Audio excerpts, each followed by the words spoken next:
नमस्कार दोस्तों, प्रधान हिंदुस्तानी में आपका स्वागत है। आज की कहानी पति पत्नी के उस रिश्ते की है जो 7 फेरों से बंधा जरूर था, मगर टूटते विश्वास, शक और लालच ने उसे ऐसी खाई में ढकेल दिया जहां से वापस कोई नहीं लौटता। आज हम आपको सुनाएंगे देवेंद्र और दीप्ति की सच्ची और दिल को दहला देने वाली कहानी। एक ऐसी घटना जिसने पूरे छत्तीसगढ़ को हिलाकर रख दिया। और याद रखिए, यह सिर्फ कहानी नहीं, एक सच्चाई है जो बताती है कि जब पति पत्नी के बीच विश्वास मर जाता है तो घर नहीं, जिंदगियां उजड़ती हैं।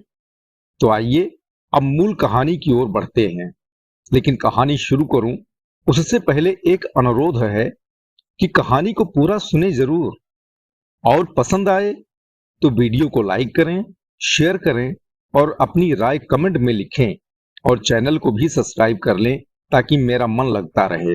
दोस्तों, देवेंद्र और दीप्ति की युवा जोड़ी लाखों में एक थी, मगर दाम्पत्य जीवन की गाड़ी के इन दो पहियों में जब तालमेल बैठना बंद हो गया तो 7 साल बाद सड़क किनारे कुछ ऐसा घटनाक्रम घटित हुआ जिसके बारे में कभी किसी ने सोचा भी नहीं था। देवेंद्र सोनी उर्फ दीपक अपनी पत्नी दीप्ति और 7 वर्षीय बेटी सोनिया के साथ कोरबा आया हुआ था। पहले दोनों ने बालको नगर स्थित अपने भारतीय स्टेट बैंक के काम को निपटाया। बहुत दिनों से देवेंद्र पत्नी से कह रहा था कि अपने बैंक अकाउंट को अब बिलासपुर ट्रांसफर करवा ले। लगे हाथ उस दिन देवेंद्र सोनी ने पत्नी के अकाउंट में नॉमिनी में अपना नाम भी दर्ज करवा लिया था। दीप्ति का बचपन कोरबा के बालको नगर में बीता था। यहां भारत एल्युमिनियम कंपनी, जो देश की प्रथम सार्वजनिक क्षेत्र की एल्युमिनियम कंपनी कहलाती थी, उसमें उसके पिता कृष्ण कुमार सोनी काम करते थे। एक सहेली रजनी से भी उसकी अक्सर फोन पर बात होती थी। उससे भी उस दिन मुलाकात हो गई। दीप्ति बहुत खुश थी, मगर अचानक जाने क्या हुआ कि वो परेशान नजर आने लगी। पति पत्नी दोनों की युवा जोड़ी रजनी के यहाँ शाम की चाय नाश्ते के बाद बेटी सोनिया को परिजन के यहाँ छोड़ दिया। इसके बाद वो गृहनगर सरकंडा बिलासपुर की ओर अपनी मारुति ब्रेजा कार, जिसका नंबर CG10 AU 6761 से रवाना हो गए। देवेंद्र ने गौर किया कि दीप्ति आज दिन भर तो खुश नजर आ रही थी, मगर बाद में शाम होते होते कुछ परेशान नजर आने लगी। उसने उसकी ओर देखते हुए संशय भाव से पूछा, क्या बात है दीपू, तुम उखड़ी उखड़ी सी दिखाई दे रही हो। दीप्ति को वह अक्सर दीपू कहकर पुकारता था। दीप्ति खुद को फिल्मों की बहुचर्चित स्टार दीपिका पादुकोण जैसी समझती थी। उसने अपना चेहरा नाराजगी से दूसरी तरफ घुमा लिया, मानो देवेंद्र की बात उसने सुनी ही नहीं। लंबे समय से देवेंद्र सोनी और दीप्ति का दाम्पत्य जीवन इसी तरह उतार चढ़ाव, मान मनुहार में बीत रहा था। देवेंद्र मन ही मन दीप्ति पर शक करता था। वह भी लड़ झगड़ कर चुप रह जाती थी, सोचती धीरे धीरे गाड़ी पटरी पर आ जाएगी। दरअसल दीप्ति पति देवेंद्र की दूसरी औरतों के साथ संबंध के बारे में आज जान चुकी थी। जब वे गाड़ी से गृहनगर बिलासपुर जा रहे थे, देवेंद्र भी चुपचाप ड्राइविंग में ध्यान दे रहा था। तभी अंततः दीप्ति फट पड़ी, मुझे लगता है तुम शायद अपने आप को बदल नहीं सकते। क्यों, फिर क्या हो गया? अनजान से देवेंद्र सोनी ने गाड़ी ड्राइव करते हुए उसकी ओर देखते हुए पूछा। तुम जितने भोले बनते हो दरअसल हो नहीं। मैंने तुम्हारा फोन चेक किया था, तुम अभी भी। यह सुनकर देवेंद्र थोड़ा घबराया, फिर बोला, तुम्हें मेरा मोबाइल नहीं देखना चाहिए। इस बात के लिए मैं पहले भी मना कर चुका हूँ। क्यों, मैं क्यों नहीं देख सकती? लो तुम भी मेरा मोबाइल देख लो। तुनक कर दीप्ति ने अपना मोबाइल उसकी तरफ बढ़ा दिया। देवेंद्र ने गुस्से में फुफकारते हुए अपनी निगाह सड़क की ओर लगाई और गाड़ी ड्राइव करते हुए बोला, दीप्ति तुम हद पार कर रही हो। अच्छा, मैं हद पार कर रही हूँ? दीप्ति ने कहा, मैं तुम्हारी पत्नी हूँ, हमारी एक बेटी है, ये तुम्हें पता है ना? और मैं हद पार कर रही हूँ, और तुम जो कर रहे हो क्या वो सही है? बताओ, तुम एक पति के रूप में मेरे साथ न्याय कर रहे हो? गुस्से से उफनती दीप्ति के मुंह में जो आ रहा था कहने लगी, अच्छा अच्छा, शांत हो जाओ। गुस्सा तुम्हारे लिए नुकसानदेह होगा। हम पतियों को तो ऐश करने का अधिकार है। अच्छी बीवियां शौहर की गैर औरतों से बनाए संबंधों पर निगाह नहीं डालती। अच्छा, तुम मुझ पर जब बेवजह शक करते हो तो बताओ मैं क्यों चुप रहूं? अब मेरे पास तो सबूत है, तुम्हारा अपना मोबाइल। देखो, तुम मेरे रास्ते में मत आओ। चुपचाप मौज से अपनी जिंदगी गुजारो, मुझे भी गुजारने दो। यह मैं तुमसे आज अंतिम बार कह रहा हूं, वरना। अच्छा, ऐसी अंतिम धमकियां तुम जाने कितनी बार दे चुके हो। तुम मेरा मुंह बंद करके गुलछर्रे उड़ाना चाहते हो, मेरी जिंदगी, मेरी बच्ची की जिंदगी बर्बाद करना चाहते हो। मैं तुमसे डरने वाली नहीं। देखो, एक मैं हूं जो तुम्हें बार बार माफ करती हूँ। कोई दूसरी औरत होती तो अभी तक तुम जेल में होते। वो गुस्से में बोली। देवेंद्र गुस्से से। देखो, तुम बार बार मुझे जेल की धमकी मत दिया करो। मैं भी कोई आम आदमी नहीं हूँ, मेरी भी ऊंची पहुंच है। चाहूं तो तुम्हें गायब करवा दूं, कोई ढूंढ भी नहीं पाएगा।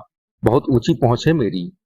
सोनी दंपत्ति इसी तरह आपस में नोकझोंक करते हुए गृहनगर बिलासपुर की ओर बढ़ रहा था। अचानक देवेंद्र ने कार रोकी और दीप्ति की ओर देखते हुए बोला, मैं 1 मिनट में आता हूं। दीप्ति ने उसकी ओर प्रश्न सूचक भाव से देखा तो देवेंद्र ने छोटी उंगली दिखाते हुए कहा, लघु शंका। देवेंद्र ने गाड़ी को सड़क के नीचे उतार दिया। रात के लगभग 10 बज रहे थे। दीप्ति पीछे सीट पर बैठी हुई थी। दीप्ति ने गौर किया, देवेंद्र देखते देखते कहीं दूर चला गया, दिखाई नहीं दे रहा था। वह चिंतित हो उठी और इधर उधर देखने लगी। तभी उसने देखा, सामने से 2 लोग उसकी ओर तेजी से बढ़ रहे हैं। दोनों के चेहरे पे नकाब था। यह देख दीप्ति घबराई, मगर देखते ही देखते दोनों उस पर टूट पड़े। उनमें एक पुरुष था और एक महिला। पुरुष ने जल्दी से एक नायलॉन की रस्सी उसके गले में डाल दी और उसका गला रस्सी से दबाने लगा। इसमें महिला भी उसकी मदद करने लगी और दीप्ति का दम घुटने लगा। थोड़ी देर वो छटपटाती रही, फिर आखिर में उसका दम टूट गया। पुरुष और महिला ने मिल करके उसका पर्स और मोबाइल अपने कब्जे में लिया। रुपए लिए, मोबाइल का सिम निकाला और जल्दी जल्दी उसे अपने कब्जे में ले करके जेब में रखा और एक झोले में लाए पत्थर से कार का शीशा तोड़ दिया और चले गए। मगर उन लोगों ने आपाधापी में यह ध्यान नहीं दिया कि इस आपाधापी में मोबाइल में लगा एक दूसरा सिम वहीं नीचे जमीन पर गिर गया है। देवेंद्र सोनी और दीप्ति का विवाह 2003 में हुआ था। देवेंद्र के पिता राम स्नेही सोनी नगर के प्रतिष्ठित व्यक्ति थे और उनका संयुक्त परिवार बिलासपुर के सरकंडा बंगाली पाड़ा में रहता था। देवेंद्र बी.कॉम की पढ़ाई कर ही रहा था कि पिता ने जिला कोरबा के उपनगर बाल्को कंपनी में कार्यरत कृष्ण कुमार सोनी की दूसरी बेटी दीप्ति से उसके विवाह की बात चलाई और दोनों परिवारों की सहमति से विवाह संपन्न हो गया। विवाह के बाद मानो देवेंद्र सोनी का असली रूप धीरे धीरे सामने आता चला गया। देवेंद्र चार्टर्ड अकाउंटेंट बनने की तैयारी कर रहा था, मगर परीक्षा में उत्तीर्ण नहीं हो पा रहा था। इधर उसकी आकांक्षाएं बहुत ऊंची थीं। अपनी ऊंची उड़ान के कारण ऐसी ऐसी बातें कहता और नित्य नई नई लड़कियों से दोस्ती की बातें दीप्ति को बताता। शुरू में तो वो नजरअंदाज करती रही, परंतु पैसों की कमी होने के बावजूद वो हमेशा अच्छे अच्छे कपड़े पहनता और नई नई लड़कियों से संबंध बनाता। यह बात जब दीप्ति को पता चलने लगी तो दोनों में अक्सर विवाद गहराने लगा। इस बीच दोनों की एक बेटी सोनिया का जन्म हुआ, जो लगभग 7 साल की हो गई थी और बिलासपुर के एक अच्छे कॉन्वेंट स्कूल में पढ़ रही थी। रात के लगभग 11:30 बज रहे थे। जिला चांपा जांजगीर के पंतोरा थाने के अपने कक्ष में थाना प्रभारी अविनाश कुमार श्रीवास बैठे अपने स्टाफ से कुछ चर्चा कर रहे थे। इसी बीच घबराए हुए 2 लोग भीतर आए। एक के चेहरे पर मानो हवाइयां उड़ रही थीं। उन्हें इस हालत में देखकर अविनाश कुमार को यह समझते देर नहीं लगी कि कोई बड़ी घटना घटित हो गई है। उन्होंने कहा, हाँ हाँ बताओ, क्या बात है, क्यों इतना घबराए हुए हो? दोनों व्यक्तियों ने, जिनकी उम्र लगभग 30 से 35 वर्ष के करीब थी, उसमें से एक ने खड़े खड़े ही लगभग कांपती हुई आवाज में बोला, सर, मैं देवेंद्र सोनी 2-3 जिलों में कई प्रतिष्ठित लोगों के लिए अकाउंट का काम करता हूं। मैं अपनी पत्नी दीप्ति के साथ कोरबा से बिलासपुर जा रहा था कि कुछ लोगों ने हमसे लूटपाट की और मेरी पत्नी को ऐसा कहकर वो इधर उधर देखने लगा। थाना प्रभारी अविनाश जी ने पूछा, क्यों, क्या बात हो गई, विस्तार से बताओ। आओ पहले आराम से कुर्सी पर बैठ जाओ।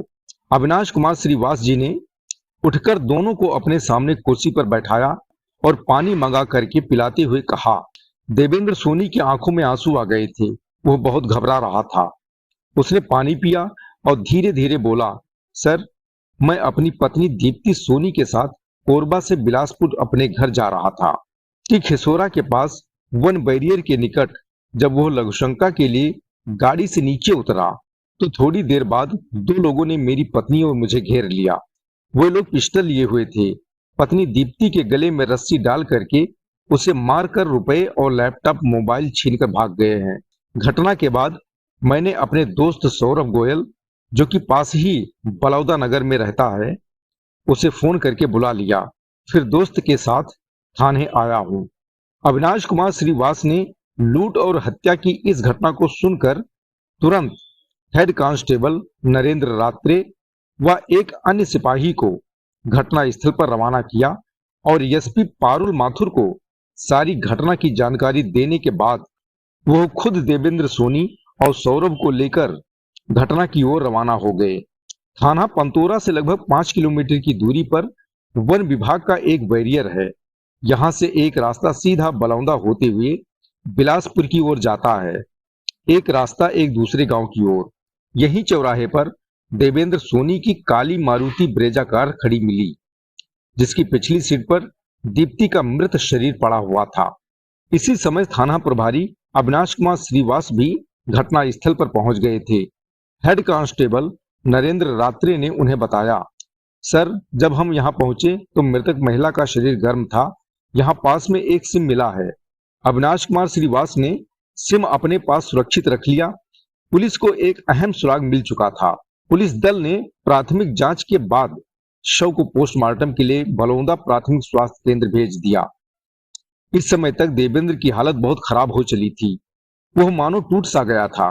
दीप्ति सोनी हत्याकांड की खबर जब दूसरे दिन 15 जून 2021 को फैली तो चांपा जांजगीर की एसपी पारुल माथुर ने मामले की संवेदनशीलता को देखते हुए इस केस की जांच के लिए एक पुलिस टीम का गठन कर दिया। टीम में पंतौरा थाने के प्रभारी अविनाश कुमार श्रीवास, बलौदा थाने के नगर निरीक्षक व्यास नारायण भारद्वाज के अलावा आसपास के अन्य थानों के प्रभारी भी सहयोग के लिए जांच दल में शामिल कर लिए गए थे। सभी पहलुओं पर जांच करने के बाद कई पेचीदा तथ्य सामने आते चले गए। सबसे महत्वपूर्ण था दीप्ति सोनी के पिता कृष्ण कुमार सोनी का बयान। उन्होंने पुलिस को बताया कि वह वर्तमान में बिलासपुर के निवासी हैं और कोरबा जिले के भारत एल्युमिनियम कंपनी में कार्यरत थे। दीप्ति उनकी दूसरे नंबर की बेटी है, जिसका प्रेम विवाह देवेंद्र सोनी से हुआ था। उन्होंने कहा कि विवाह के बाद देवेंद्र दीप्ति को अक्सर प्रताड़ित किया करता था और मायके के लोगों से भी मिलने नहीं देता था। उसने साफ साफ ये लकीर खींच दी थी कि अपने मायके वालों से उसे कोई संबंध नहीं रखना है। दीप्ति ने उसके इस अत्याचार को भी एक तरह से स्वीकार कर लिया था और लंबे समय से मायके वालों से कोई संबंध नहीं रख रही थी। यहाँ तक कि अपनी बड़ी बहन सीमा और जीजा राजेश से भी कभी भी बात नहीं करती थी, क्योंकि देवेंद्र इससे नाराज हो जाता था और उसने बंदिशें लगा रखी थी। उन्होंने अपने बयान में यह शक जाहिर किया कि हो सकता है देवेंद्र का दीप्ति की हत्या में हाथ हो। कृष्ण कुमार सोनी ने जांच अधिकारियों से आग्रह किया कि मामले की निष्पक्ष जांच की जाए और आरोपियों को किसी भी हालत में न छोड़ा जाए। इस महत्वपूर्ण बयान के बाद पुलिस की निगाह में देवेंद्र सोनी संदिग्ध के रूप में सामने आ गया। पुलिस ने इस दृष्टिकोण से जांच पड़ताल शुरू की। साथ ही देवेंद्र के दिए गए बयान की सूक्ष्म पड़ताल की गई। देवेंद्र ने थाना प्रभारी को जो बयान दिया था उसमें कहा था कि घटना के समय 3 लोगों ने अचानक हमला किया था। वह लघुशंका के लिए कुछ कदम आगे चला गया था। इसी दरमियान गाड़ी में लूटपाट की घटना हुई और उन लोगों ने दीप्ति के गले में रस्सी डाल करके हत्या कर दी। जब वह पास आया था तो उसके भी हाथ पांव बांध दिए गए थे, मगर उसने एक लात मारकर भागकर अपनी जान बचाई थी। देवेंद्र ने यह भी बताया था कि किसी एक ने उसकी कनपटी पर पिस्टल रख करके धमकी भी दी थी। इन सारी बातों की विवेचना जब पुलिस ने की तो देवेंद्र सोनी की बातों में विरोधाभास दिखा। सबसे बड़ा सवाल यह था कि जब लूटपाट करने वालों के पास पिस्टल थी तो उन्होंने दीप्ति को नायलॉन की रस्सी से क्यों मारा और मोबाइल के सिम को क्यों निकाला था। पुलिस को यह समझते देर नहीं लगी कि देवेंद्र अपने बयान में कहीं झूठ बोल रहा है और उसकी बातों की सत्यता जानने के लिए अब पुलिस को देवेंद्र से पूछताछ करनी थी, क्योंकि पत्नी के अंतिम संस्कार के लिए उसे रात को घर भेज दिया गया था। साथ ही यह निर्देश भी दिए कि जरूरत पड़ने पर बयान के लिए फिर से थाने आना होगा। दीप्ति के अंतिम संस्कार के बाद अगले दिन 16 जून को जब देवेंद्र को जांच अधिकारी अविनाश कुमार श्रीवास ने फोन लगाया तो उसका फोन दिन भर बंद मिला। देवेंद्र का फोन बंद हो जाने से पुलिस का शक और भी गहरा गया। अंततः बिलासपुर जिला पुलिस के सहयोग से थाना पंतोरा और बलौदा के पुलिस अधिकारियों की टीम ने देर शाम को देवेंद्र सोनी का मोबाइल ट्रैक करके उसे बिलासपुर से हिरासत में ले लिया। पुलिस के द्वारा उसे जांजगीर लाकर पूछताछ शुरू की गई तो पहले तो वो कुछ भी कहने से गुरेज करता रहा। पुलिस ने जब उसके मोबाइल की जांच की तो पता चला कि घटना के कुछ समय पहले वो लगातार शालू सोनी नाम की एक महिला से बात करता रहा था। पुलिस ने उससे शालू के बारे में पूछा तो उसने बताया कि प्रदीप सोनी उसके रिश्तेदार के यहाँ नौकर है और शालू प्रदीप की पत्नी है। पुलिस ने दूसरे दिन प्रदीप सोनी और उसकी पत्नी शालू सोनी, जो अपने घर से गायब थे, उन्हें जिला मुंगेली के एक मकान से हिरासत में लिया और पूछताछ के लिए थाने ले आए। प्रदीप ने पुलिस के समक्ष घबराकर अपना अपराध स्वीकार कर लिया और दोनों पति पत्नी ने जो कहानी बताई उससे दीप्ति हत्याकांड से पर्दा उठता चला गया। अपने इकबालिया बयान में दोनों ने बताया कि वे सरकंडा बंगाली पाड़ा में झोपड़ी में रहते हैं और देवेंद्र सोनी ने उन्हें 1.5 लाख रुपए देने की बात कह करके इस हत्याकांड में शामिल किया था। शालू ने बताया देवेंद्र अक्सर उसके साथ हंसी मजाक किया करता था और एक दिन बातों बातों में कहने लगा, कुछ अपना भविष्य भी बनाओगे कि नहीं। इस पर शालू सोनी ने कहा, भैया इनकी तबीयत तो हमेशा खराब रहती है, आखिर हमारा क्या होगा यह पता नहीं। इस पर देवेंद्र ने मासूमियत से कहा, देखो तुम चाहो तो अपनी तकदीर खुद बना सकती हो, कहो तो मैं तुम्हें एक तरकीब बताऊं, तुम्हें 1 लाख रुपए तो यूं ही मिल जाएगा। फिर देवेंद्र ने कहा, देखो तुम्हें किसी भी तरीके से मेरी पत्नी दीप्ति को मेरे रास्ते से हटाना है। पहले तो शालू और प्रदीप ने इनकार कर दिया, मगर जब 1.5 लाख रुपए की एक बड़ी रकम उनकी आंखों के आगे झूलने लगी तो वे लालच के फंदे में फंस गए और दीप्ति हत्याकांड की पटकथा बुनी जाने लगी। एक दिन देवेंद्र ने ही कहा कि सोमवार 14 जून की रात को दीप्ति के साथ कोरबा से बिलासपुर की तरफ आऊंगा। इस रास्ते में जिला जांजगीर चांपा का घनघोर छाता जंगल पड़ता है। इस तरह देवेंद्र ने पूरी हत्याकांड की पटकथा बनाई। 3 दिन पहले ही पंतोरा के वन बैरियर के पास रैकी कर करके घटना को अंजाम देने की प्लानिंग कर ली गई थी, जिसे उन्होंने 14 जून की रात को अंजाम दे दिया था। जब प्रदीप और शालू सोनी से पुलिस ने देवेंद्र का सामना कराया तो देवेंद्र टूट गया। उसने स्वीकार कर लिया कि हत्या उसी ने कराई है, क्योंकि अक्सर उनका झगड़ा होता रहता था। उसने पुलिस को बताया कि दीप्ति हमेशा उस पर शक किया करती थी। दूसरी तरफ उसे दीप्ति पर शक था और एक बार उसने दीप्ति को किसी गैर मर्द के साथ रंगे हाथों पकड़ भी लिया था, मगर इसका कोई सबूत देवेंद्र पुलिस को नहीं दे सका। पुलिस ने जांच के बाद दोनों मोबाइल फोन जो प्रदीप सोनी ने फेंक दिए थे बरामद कर लिए। लैपटॉप देवेंद्र सोनी के घर से ही बरामद कर लिया गया। आरोपी प्रदीप सोनी और शालू ने जिस स्कूटी को घटना के लिए इस्तेमाल किया था उसे भी पुलिस ने जब्त कर लिया। घटना के खुलासे के बाद जिला चांपा जांजगीर की एसपी पारुल माथुर ने देर शाम एक पत्रकार वार्ता आयोजित कर वारदात का खुलासा कर दिया। पुलिस ने थाना पंतोरा में भारतीय दंड विधान की धारा 397, 302 के तहत मुख्य आरोपी देवेंद्र सोनी, प्रदीप सोनी तथा शालू सोनी को 17 जून 2021 को गिरफ्तार कर चांपा जांजगीर के प्रथम न्यायिक दंडाधिकारी के समक्ष पेश किया, जहां से उन्हें जेल भेज दिया गया। दोस्तों, दीप्ति अब इस दुनिया में नहीं है। 7 साल का रिश्ता 7 मिनट में खत्म हो गया। एक बहन, एक बेटी, एक माँ, एक पत्नी, सब कुछ एक ही रात में छिन गया। पत्नी पर शक, खुद के अफेयर, और लालच के लिए अपनी ही पत्नी की हत्या करवाने वाला देवेंद्र अब जेल की सलाखों के पीछे है। लेकिन सच ये है कि जेल की सजा से बड़ा दर्द वो है जिस विश्वास को उसने कुचलकर अपनी जिंदगी खुद बर्बाद कर ली। हम उम्मीद करते हैं कि दीप्ति को न्याय मिले और समाज ऐसे अपराधों को पहचानना सीखे। दोस्तों, रिश्ते शक से नहीं चलते, विश्वास से चलते हैं। किसी भी पति पत्नी के बीच जरा सा भी अविश्वास एक चिंगारी बन जाता है जो पूरा घर जला देता है। अगर जीवन में तनाव है, मतभेद है, विवाद है, तो बात कीजिए, समाधान खोजिए, परिवार से मदद लीजिए। लेकिन धमकी, हिंसा, मारपीट, धोखा कभी भी समाधान नहीं होते। और सबसे बड़ी सीख, लालच इंसान को इंसान नहीं रहने देता। लोग पैसों के लिए वो सब कर बैठते हैं जिसके बारे में वे खुद सोच भी नहीं सकते। अपने रिश्तों की कद्र कीजिए, क्योंकि हत्या सिर्फ किसी एक की नहीं होती, एक पूरे परिवार की होती है और उसके परिणाम पीढ़ियों तक दर्द दे जाते हैं। मानवता सबसे ऊपर है, इंसान बनकर रहिए। राक्षस बनने की गलती जिंदगी तबाह कर देती है। इस कहानी को सुनाने का उद्देश्य मेरा किसी को दुख देना व परेशान करना नहीं है, बल्कि सचेत करना है, जागरूक करना है। बहुत बहुत धन्यवाद। जय हिंद।